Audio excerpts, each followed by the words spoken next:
requesting everyone to please stand up for our prayer.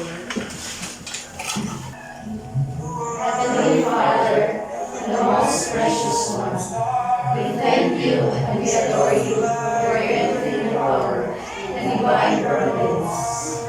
We thank you, Father, for this wonderful day that you have given us. Lord, you are our inspiration to look forward to these first days in our life. We might not understand it all, but one thing is for sure, you are guiding us through your holy words. And you also guide us in our today's endeavor, as we will be participating in this activity that will hone our skills in fulfilling our duties as small heirs of the youth. May you always enlighten us with your Holy Ghost, O God, to become united and a peace-loving person. Let us be the instrument of your will and be a tool for your act of righteousness. We humbly ask this in the name of our Lord Christ. Amen. In the name of the Father, and the Son, and the Holy Spirit. Amen. Okay, good morning, everyone. Good morning, Teacher Michel. You may take your seats. Thank you, Ma'am.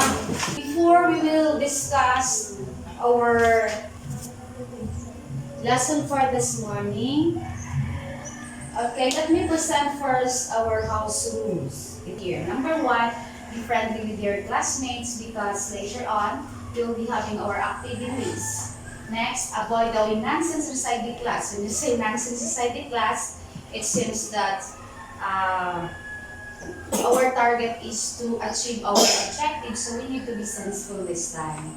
Participate actively in class discussion with sense. Please do not shout and answer, just raise your right hand if you want to answer. Then make sure that each one of you can share your ideas with the best of you can.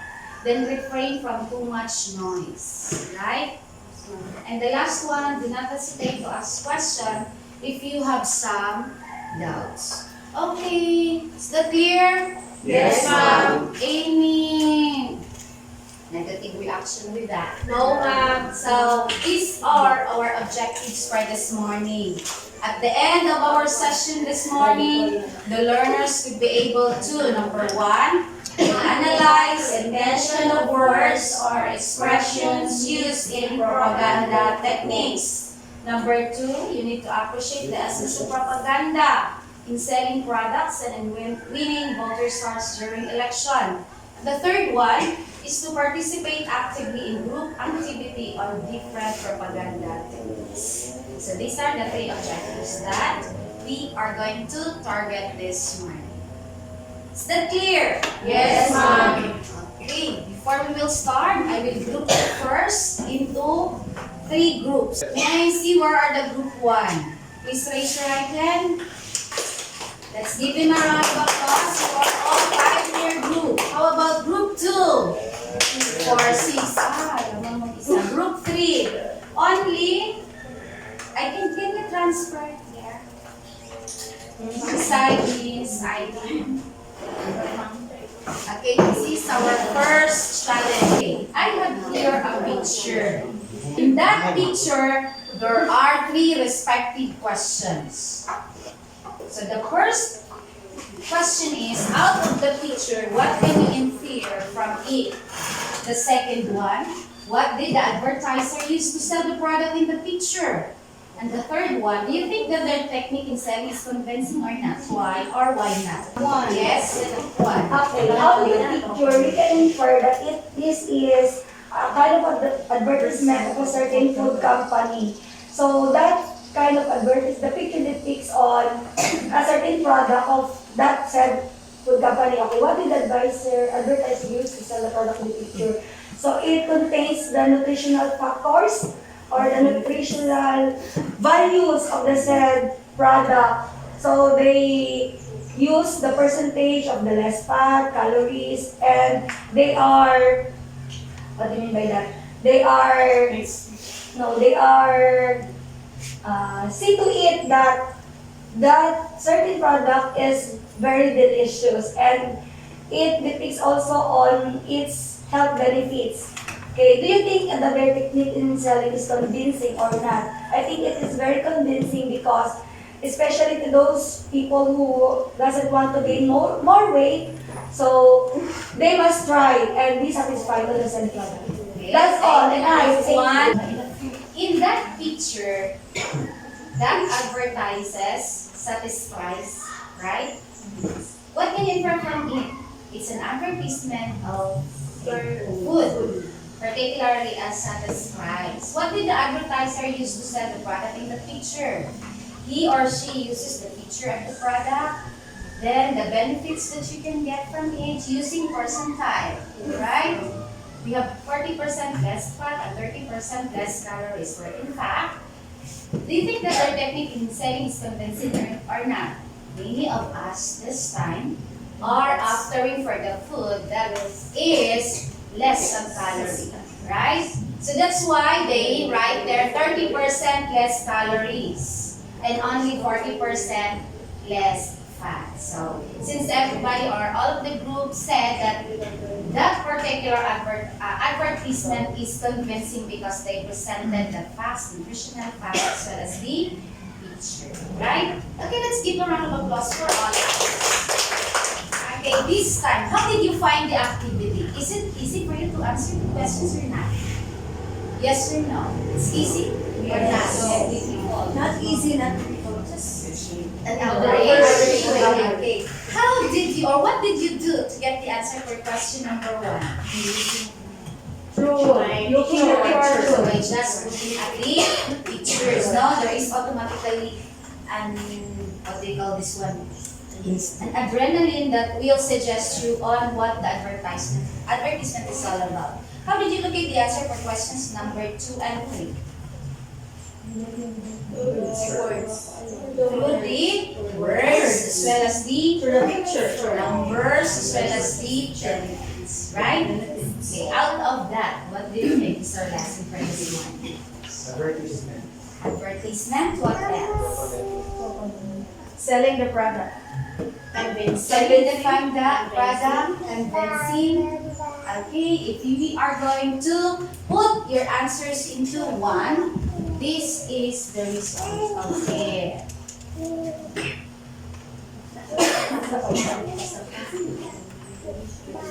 Recognizing propaganda techniques used in a given text. So, what do you think is the word propaganda means to us? It's a statement. Yes? You are from group 3, right? So, I think propaganda means it is expressing ideas or statement about something or about political, about convincing ideas about a certain product or whatever. Okay. Very good. When you say propaganda, this is pertaining to the way of convincing people to vote you or the way of convincing people to buy the product. Meaning to say from the word propagate, to make it more. Right? Okay, when a piece of writing tries to persuade you to think or feel a certain way, it is called propaganda. Right? Okay, how will you achieve propaganda? Through sales talk and political speeches are obvious examples of propaganda. What's the purpose of propaganda? Aim at persuading you to buy a product or vote for a certain candidate. One of the most widespread forms of propaganda is through advertising. Do you agree with this? Yes. So it depends upon how the seller will conduct his or her sales talk, right? How do you feel when you encounter advertising countless times every day? Do you automatically persuade yourself to buy this product if you can encounter this advertising every day? Yes or no? It depends. Depends on you. It depends on the person who can read or who can conceptualize the product. You must learn to examine what is presented to you and ask yourself if it is true. Is that clear? Yes. So it doesn't mean that the model of this product is your friend or is a famous person, then you automatically buy the product, right? So it's up to you and how you are going to or how you will be convinced by the company or by the seller. So there is a word feminine there, right? So it's something like you are producing lots of babies, right? So that's why propagare is to propagate, to make it more, to sell the products more and more, and to have a lot of income. Originally, this word derived from a new administrative body, the Catholic Church, created in 1622 as part of the Counter-Reformation called the Congregatio di Propaganda Fide, which means Congregation of Propagating the Faith. So this is where propaganda came from. It is coming from the Catholic faith. Their purpose is to propagate the Catholic faith. So this time, there are 7 different types of propaganda techniques, but I only include 6. This is now your turn to discover what are these propaganda techniques. Okay, time is up. It's time now for you to share your ideas. Okay, good morning everyone. We are the group 2 and we are tasked to present the 2 techniques in propaganda, namely the testimonial propaganda and So this time, I will have to discuss or to give explanation about testimonial propaganda. This testimonial propaganda is very much effective for us because they are mostly of them they're using the popular person, just like celebrities, most of all. And take for example the Jose Marichan. Jose Marichan is endorsing about the Sky Cable and Shopee, of course. So brilliant. the brilliance. So that is very much effective in catching the attention of the consumers about the testimonial propaganda. Okay, the next one is glittering generalities propaganda. From the word emotional. So it is more on catching the consumer with through his or her emotional feeling. So one of the example here is from McDo, the creamy, dreamy, icy chocolate, the macate. They are using different lines in order to catch the attention of the consumer. One of the examples is Kanduay. Habang tumatagal, lalong sumasarap. Just like Jollibee, bida ang saya. They are using hyperboles and different lines in order to catch the consumer. Let's start with the calling propaganda, name calling propaganda, which means that this kind of propaganda can expressing the opposite approach so that all the consumers are dazzling. That is why we have this what we call confusion if this kind of product is better than this. Diba? It means that all the consumers that is being observing that kind of products disparaging that product. Ibig sabihin na will not buy that kind of product because they believe that this kind of product is not too delicious or not too nutritious. Okay, that kind of perspectives. Other types of propaganda is what we call this one is the plain focus propaganda. So this kind of propaganda is different from the other propaganda. Diba? Mostly the companies are using known celebrities to propagate to sell their products. But this time the people will look the real image which is good ba na siya or that product is has a good quality or not. So that's all. Okay, around about last part. Okay, to enforce such a feeling, those advertisers typically use taglines or phrases like join the crowd or trending now for their products and services.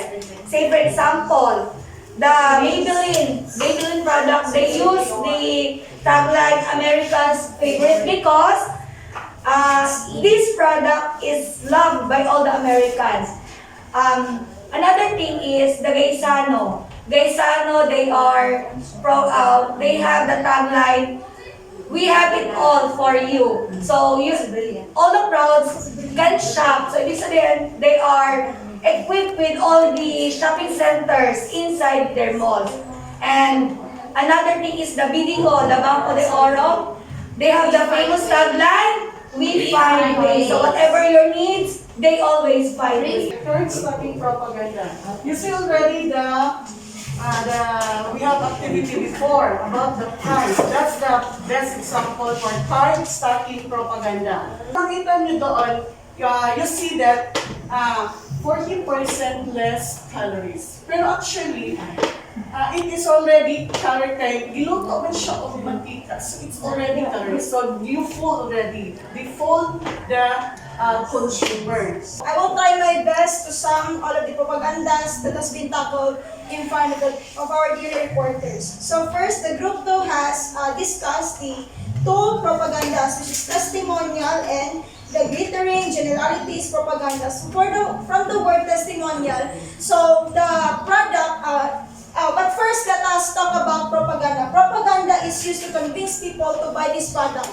Just for example, politics, diba? In politics, politicians have different propagandas. So when they talk about their propagandas, simply the goal there is to convince people to believe on their planned nga mga action. So in propaganda, sa products gapon walay pinagkaiba. So products is also used to convince people to buy a certain object or a product. So for example, the testimonials. Testimonial is also talks about the product gihapon and how they will convince these people to buy the certain product. So for testimonial, they uses no celebrities. And glitter and generalities propaganda from the word itself, glittering, kumikina. In short, they are using different taglines. Name-calling propaganda. Itong giyon ni Sir Edmar is the different approach sa paghatag of propaganda with regards to a product. Plain false propaganda. This is supported by the group 3. Sa plain false propaganda, one famous example here is the Nescafe. So in that advertisement, they are using different na mga scenarios. For example, kanang mga construction workers, teachers. Okay. So we all know na lagi tayo mga goals nga nung bumabangon ta. So gina-reflect ni siya kita ng advertisement or propaganda to attract the consumers na dapat mo palitin ka Nescafe. Okay, since you are now considered as 21st century learners, so you will take this activity. By the way, is there any question? No, Clarification so with regard to far. propaganda? None so far. So far, thank you. So let's proceed now to this next activity. It's a rubric. So it's your time now to shine. Why? Because you are going to present an advertisement. An advertisement using one of the propaganda techniques. Okay, in your presentation, each group is assigned to evaluate the performance of the other group using this rubric, so with the teacher. So, group 1, you will rate the performance of group 2 and group 3. Group 2, you will rate the performance of group 1 and group 3. Group 3, you rate the performance of group 1 and 2. Okay. Plus my rating. Is that clear? Yes, ma'am. Okay, let's witness the performance of group 1 using ICT for their presentation.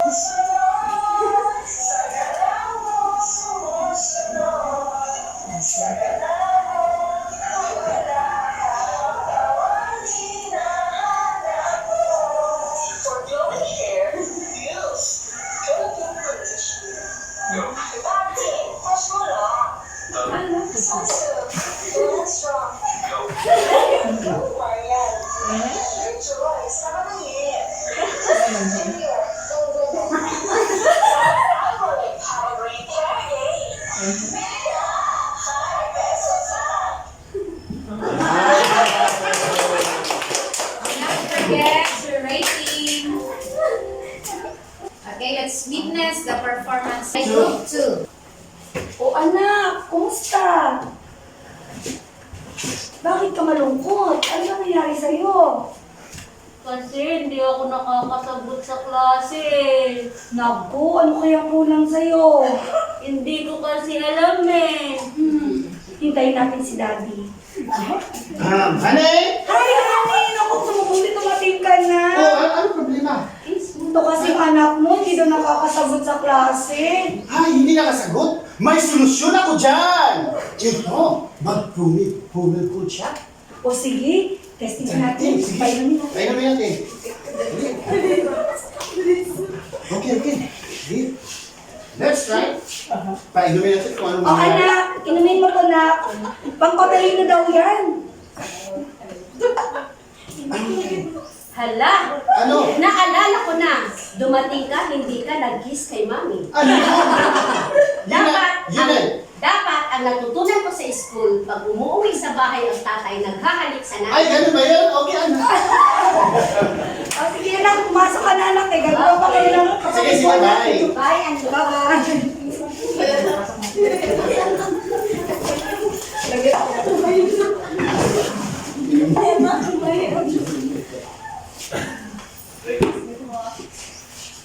Good morning, ma'am.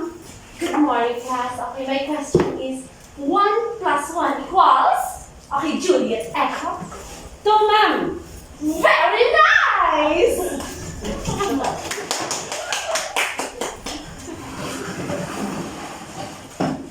Recognition Day.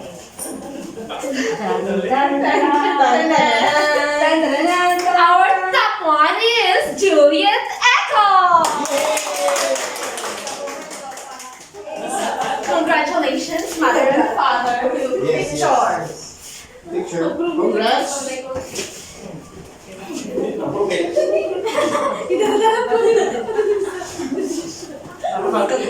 Para makatagol, mag-brown goal.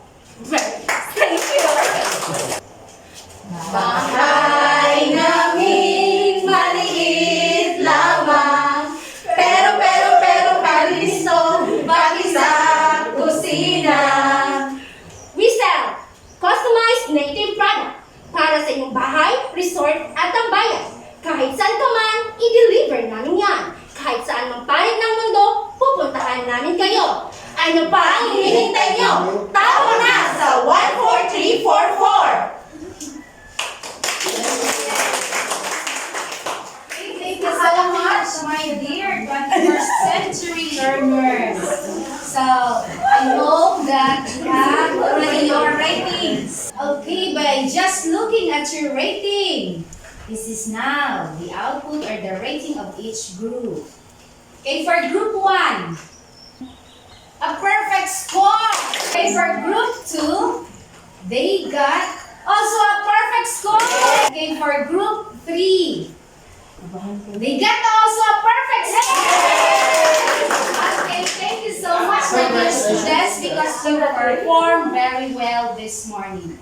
I hope and I pray that you can apply these propaganda techniques in your daily class. That's all for this morning. Everybody stand up.